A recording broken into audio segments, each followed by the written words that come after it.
how the clinical trials were conducted. In each clinical trial, from the respected sources, each trial has a different number of subjects used, as well as observation method, dosage, and patient inclusion-exclusion criteria. Thus, the chosen clinical trials result will be analyzed by grouping the clinical trials based on their result, followed by summarizing the results of the clinical trials to be discussed. The conclusion was then made, and the accepted hypothesis was then chosen. The inclusion criteria of the chosen clinical trial studies are: the clinical trial subject is human, the drugs observed was remdesivir, studies that compare remdesivir with other antiviral drugs, and studies that were conducted through randomized, double-blind, and placebo-controlled. For the exclusion criteria, it involves the single-blind experiment, in vivo and in vitro tests, and non-randomized clinical trial. The clinical trial was conducted in patients that had mild to severe condition of COVID-19 with a randomized method via IV injection for 10 days. In the studies, the age and sex were not taken into consideration. Besides that, some patients were also given additional medical support that depends on the patient condition. The result will be towards the observation in the clinical improvement and medical support usage. What are the results of these clinical trials?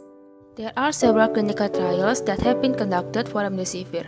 However, every clinical trial has a different and their own specific result. The first clinical trial, which is conducted by Beagle in 2020, used 200 mg of loading dose on the day 1 and followed by 100 mg maintenance dose, which is going to be administered for the remaining days. There were 1,107 patients admitted during this trial, in which 1,063 patients underwent randomization, 541 patients assigned to remdesivir, and 522 patients assigned in the placebo group. According to this study, out of 541 patients that received remdesivir, 48 patients had to discontinue the treatment before day 10 due to serious adverse effect or death, which is 36 patients.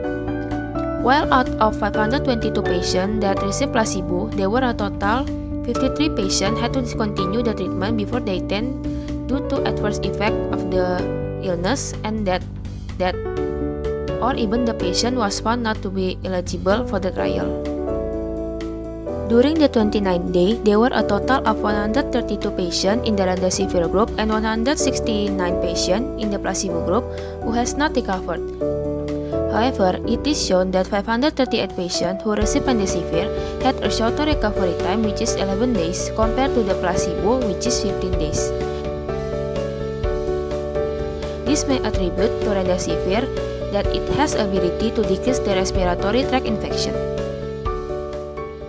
Clinical Trial 2 by Wong et al. 2020.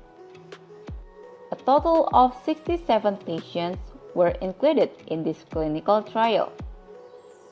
They were given 200 mg of remdesivir on the first day, followed by 100 mg for the other 9 days.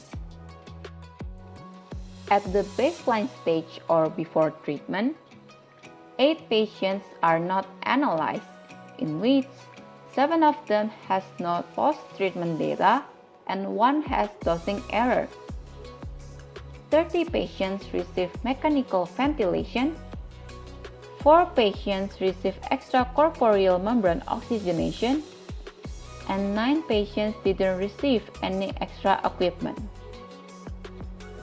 At the median follow-up stage, or after 18 days, 36 patients has improvement in oxygen support class, including 17 of 30 patients receiving mechanical ventilation who were extubated. At the final stage, 25 patients were discharged, while 7 patients died. 6 of them are among the patients who received invasive ventilation, while 1 of them are among the patients who does not receive invasive ventilation.